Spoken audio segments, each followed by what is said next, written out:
Welcome to the Colorado Real Estate Leaders Podcast, brought to you by Trailstone Insurance Group, bringing you interviews with Colorado's best real estate and mortgage professionals, empowering you to understand the current trends in the housing market so you can make the American dream your reality. Enjoy today's episode. Well, it's a great day in Colorado, and welcome to the Colorado Real Estate Leaders Podcast. Today, we have Jake Hanks with us, who's a loan officer with Synergy One Lending. Jake, welcome to the program. Thank you very much for having me. I'm excited to be on.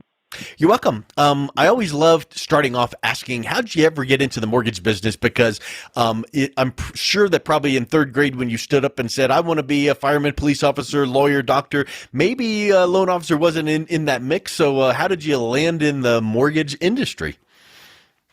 Yeah, definitely in third grade did not anticipate I would be doing home loans, but it's worked out fantastically. So I'm from Colorado. I grew up in Fort Collins. After that, I attended school in Oklahoma, grad school there as well. And then from school, I actually worked in corporate banking for about 2.5 years and was kind of plugging through that. Interesting deals, interesting experience for sure. But I actually met the gentleman I now work for through a charity organization here in Colorado. And he's kind of just one of those people that I felt really good about hitching my wagon to, had a phenomenal team around him, which now that I'm in the industry, I see just how important that is. A loan officer is kind of the quarterback, but Sure. The rest of the team does a lot of the heavy lifting, and it makes the world of difference. So when I saw that, I was like, you know what, this is a great person, a great company, and a great opportunity for me. And the change was welcome.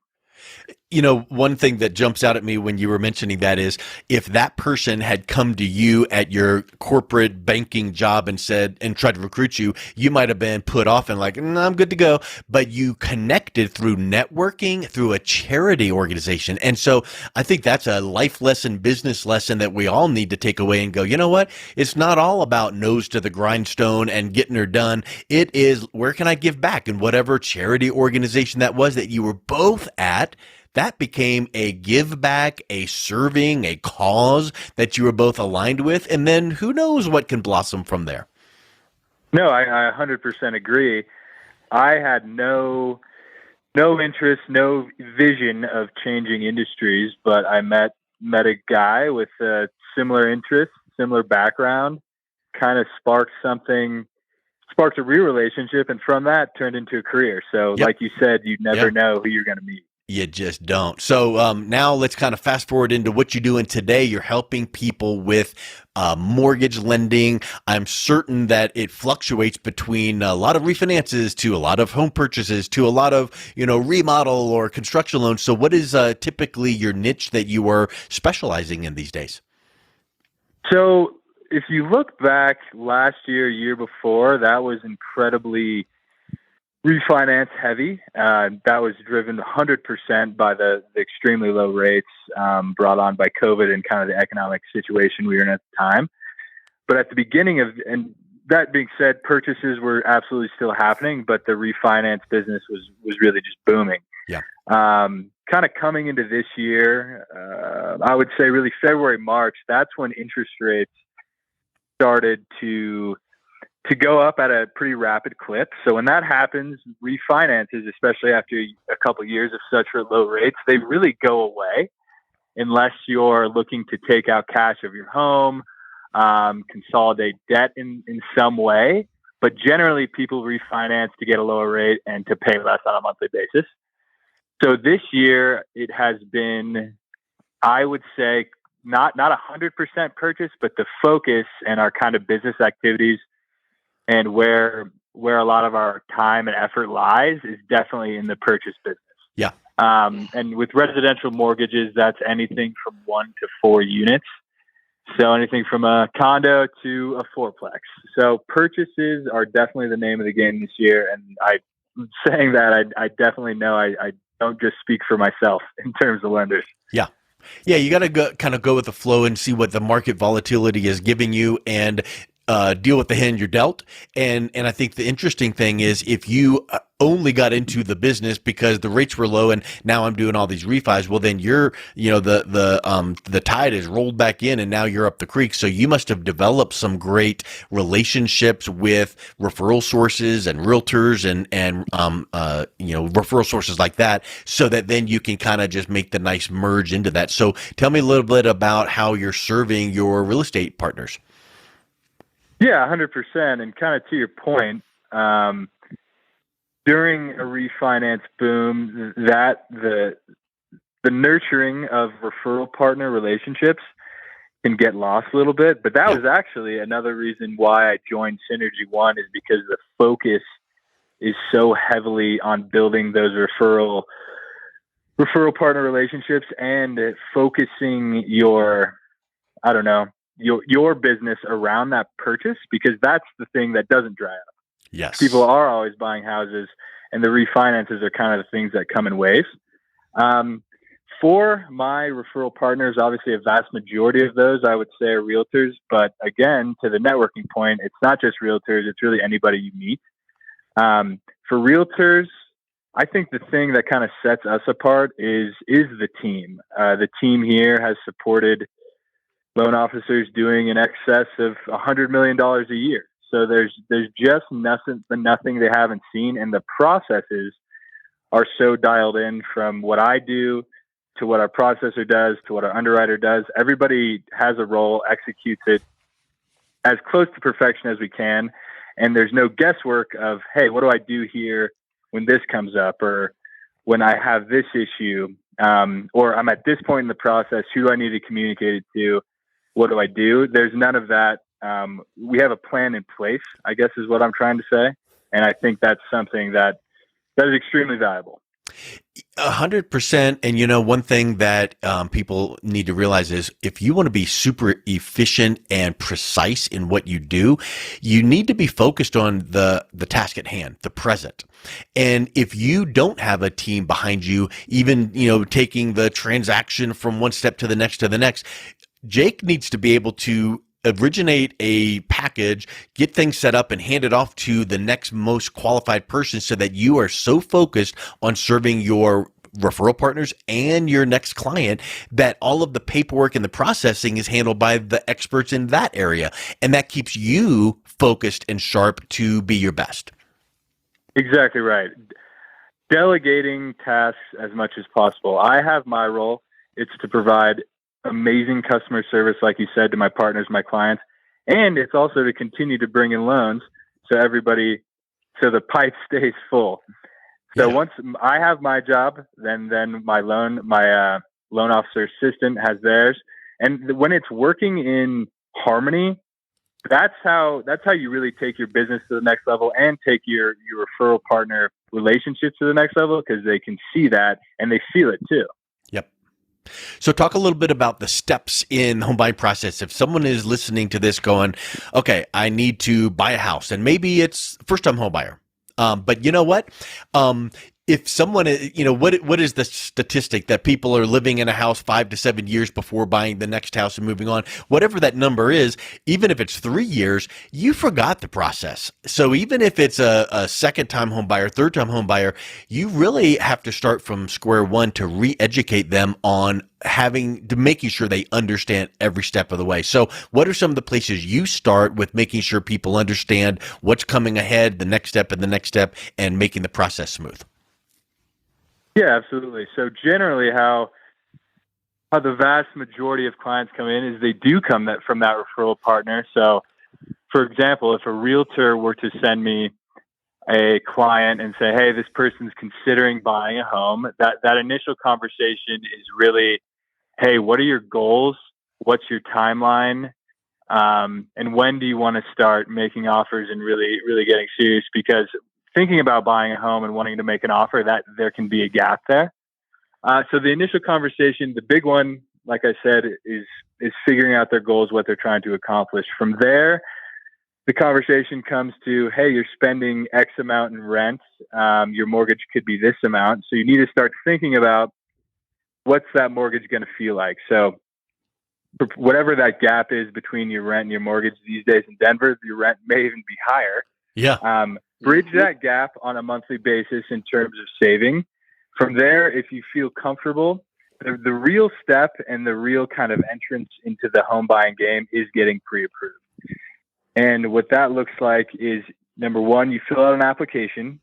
And number two is the big one is income and asset verification. Yes. So whatever you do for a living, 30 days of those pay stubs, 2 months of your bank statements, and with an application from there, we're really cooking with gas in terms of getting you pre-approved. And at the beginning of the year, if you were going to go look at a house and you weren't pre-approved, it was 100% a waste of everyone's time because houses were flying. I mean, if a house got through the weekend, it was odd. Now the market is not that intense, but if my advice is if you're at the point where you're going to go look at a home, spend your time, spend your realtor's time, you really do need that pre-approval because you just don't know when you go into that house, it could be the one. And if you're not prepared to make an offer, you might lose it. Then you could miss out. And having the pre-approval, it gives you the confidence. Okay, I know what I'm going to spend. I know what I can afford, and I'm ready to make a competitive offer. So you know how people's minds shut off when they hear something and then they think, oh, yeah, I got that. There's two terms that I want you to compare because I think this is super important. Pre-qualified versus pre-approval. And I think a lot of people might hear, oh, I'm pre-qualified. Well, pre-qualified might mean I pull credit and it looks halfway decent, but I haven't looked at pay stubs and bank statements and, there's a big problem and the underwriter big couldn't. Difference. So talk a little bit about the difference between pre-qualified and pre-approved. So pre-qualified is going to be when we have that initial conversation. Maybe you submit kind of a half filled out application. I pull your credit. I see that. I say, hey, you're in pretty good shape here. But so that's the pre-qualification. It's an initial conversation. Nothing is truly set in stone at that point. I don't see major landmines. Yes, exactly. We have a good shot here and we're on the right path, but you do not yet have that pre-approval. Right. The pre-approval is when we have the fully completed application and all of the supporting documentation as well. And that documentation, as I kind of referred to before, is that income, it's the assets, it's the full view of the credit. So that comes with the credit pull. It's the driver's license. It's any questions we might have after we see all that stuff. We have the answers to it. And I'm not the only one who's looking at it at that point. The LOA is, the underwriter is, and we're all on the same page that, yes, this is a good pre-approval. We then actually issue the pre-approval itself, which shows you this is your loan amount, this is the budget, this is how much you said you wanted to put down. And with that, that's really what the other side of the transaction, the listing agent, is going to need to see when you make that offer. So the pre-approval is really set in stone. You're good to buy a home. The pre-qualification is things look pretty good, but we need a few more things to get you fully pre-approved. Yeah.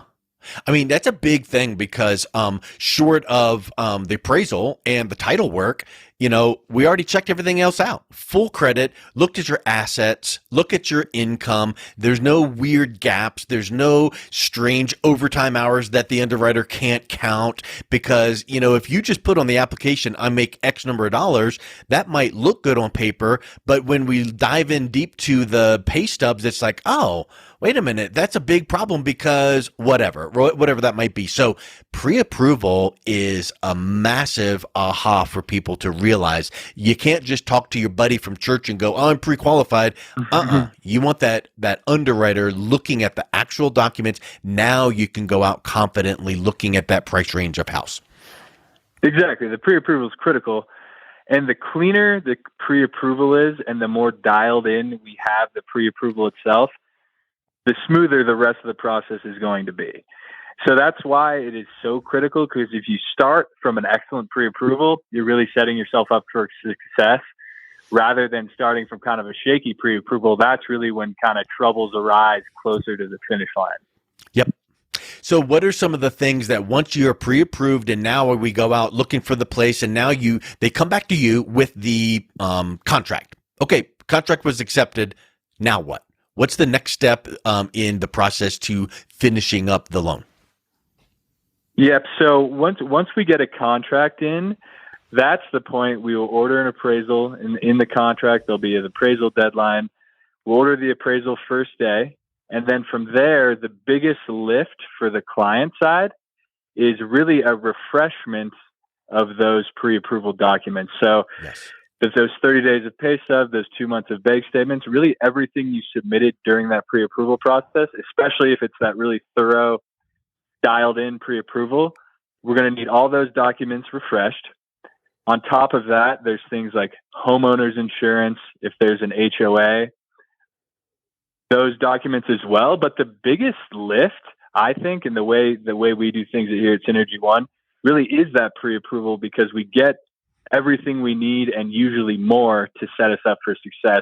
Yeah. So by the time we go under contract, there's order outs to be made, there's appraisals to be had, but things are really running smoothly by then, and we're not going back to the client 10 times to need 10 different things. And if there's a hiccup in the process at that point, it's typically, hopefully, like, oh, well, there's an appraisal issue. The seller has to whatever. Well, now it's not on you, Synergy One, or the buyer, because your pre-approval's tight.